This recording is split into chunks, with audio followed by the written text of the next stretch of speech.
Okay, so here is the quilt. I'm going to spread it out on my bed so you could see.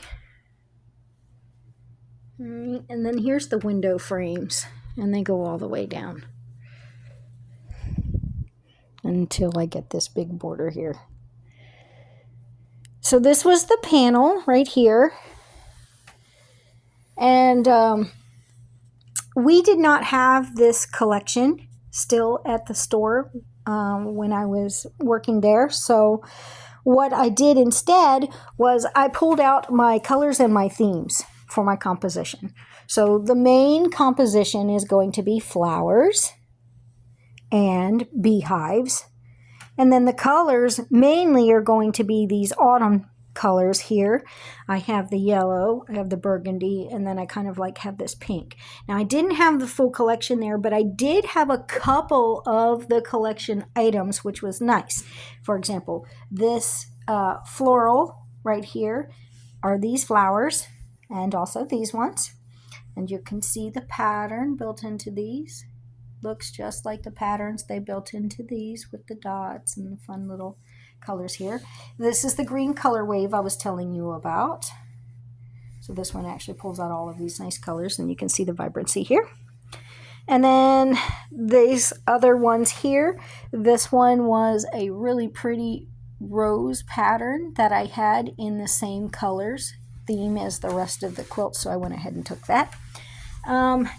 And then I started putting them together. My friend Deb helped me to build this quilt. It literally is my very first put together quilt ever. And she gave me this mustard yellow flower fabric and also this tiny red, blue, and yellow fabric for these really great little border here. And then I just had some plain, this wave fabric right here came also in red, and that's what I used here for the binding. You can just barely see it, but it is this. So then I also had enough left over of this yellow fabric that she had given me to use that as the backing fabric. So when you see I turn it on the back, there's the yellow fabric.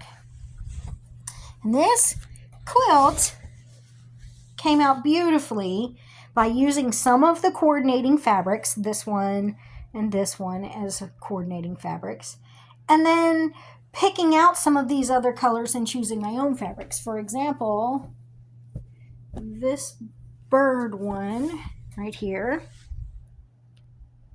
I chose to use it because it has this beautiful burgundy background, which goes along with a lot of the other colors here, and also with the green here, and the little flower theme, which I really like. And then the birds, they are sort of a denim-y kind of color, and I didn't really have anything like that in the quilt except for here, and they're real small. You can barely see them. And then some of that blue here in this border of the quilt, also really small, can barely see it. So when you put this next to that, you can actually see the blue pops out a lot on both of these, but it still has that nice burgundy background and then a lot of these other colors that match. And that allowed me to bring colors and patterns that you wouldn't normally think would go with this. I had some of this at work when I was there, and I chose not to get it because I thought that the green was going to be too overpowering for the rest of the quilt, because one of the things is this particular quilt has blue. A lot of this color blue here that I actually don't really have when it comes to the border of the quilt. So I allowed this to be the focal point where all the blue would be, and then I used the rest of the quilt to bring out the autumnal colors so that everything looks like a September quilt, really. And so you can see the different types of flowers. Now this could be considered spring, and if I had used a different color palette to go with this, it would look more like spring. So I could pull out more of the green, a little bit more of the blue, a lot more of this like yellow color, and that would make the whole thing pop. But because this yellow is also a autumn yellow, I was able to pull out more of the red, the green, and the yellow to really pull out these other colors here that bring out all of the colors here. So for example, this one here, when you get real close, you can see it just has a little burgundy stripe, and then it has this goldenrod color, which matches perfectly with the colors you have here in your beehive. So that's how I did that. And this was all just compositionally thinking to myself, what colors do I have? What fabrics do I have? And how do these fabrics correlate with this color scheme or this particular theme? And I think it turned out really well, considering it was my very first one ever. And I'm really proud of it, even though it wasn't square. Don't tell anybody. But it turns out to be one of my favorite things. I really, really love this quilt. And I'm going to use the same pattern, which is the through the window pattern that has these squares with the long sashing piece that goes down the middle.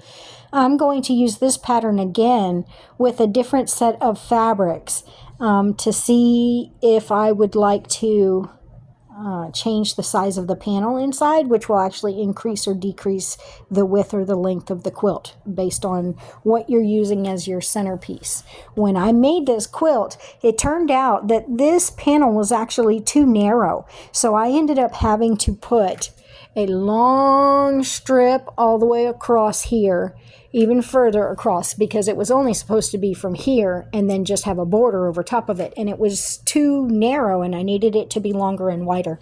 So I ended up making this longer and then creating a very wide border to go around the outside of the whole thing so that it would actually bring out the quilt some.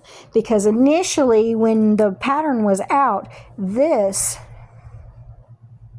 was the end. That was it. That's what your quilt was supposed to look like. And I just couldn't go with that because it was not wide enough for me. I'm very short. I'm only 5'3". And if I had stopped at this particular piece here and gone all the way around, this quilt would have been about half the size it needed to be in order to fit me.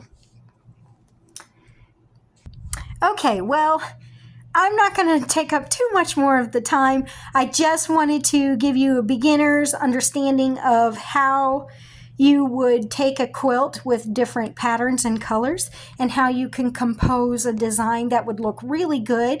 You don't have to have a lot of specialty fabrics or really expensive stuff. You can start really small and you can make a really nice quilt even if you're just using solids or if you're doing scraps. You don't have to have a pattern. What you do have to have is the right composition, and it's easier and simpler if you only pick a small amount of elements. If you're a beginner, I would say don't pick more than 5 fabrics. Okay, if you pick more than 5 fabrics, then you're going to have trouble matching those fabrics together. So the easiest thing to do is to just take 3-yard quilts. Those are super simple. They're great for beginners, and you only need 3 yards of fabric. So you can start just by practicing. Fabric can be pretty pricey depending on the quality of fabric that you get. So try to get the best quality fabric that you can afford.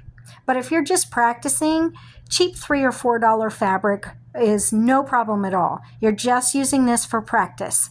Okay, make your first square and or show me what you have put together as your 3-yard quilt kit, or if you have 3 fabrics that you just want to see if you think they look good together and you'd like to ask me. Tell me what you think and put your comments below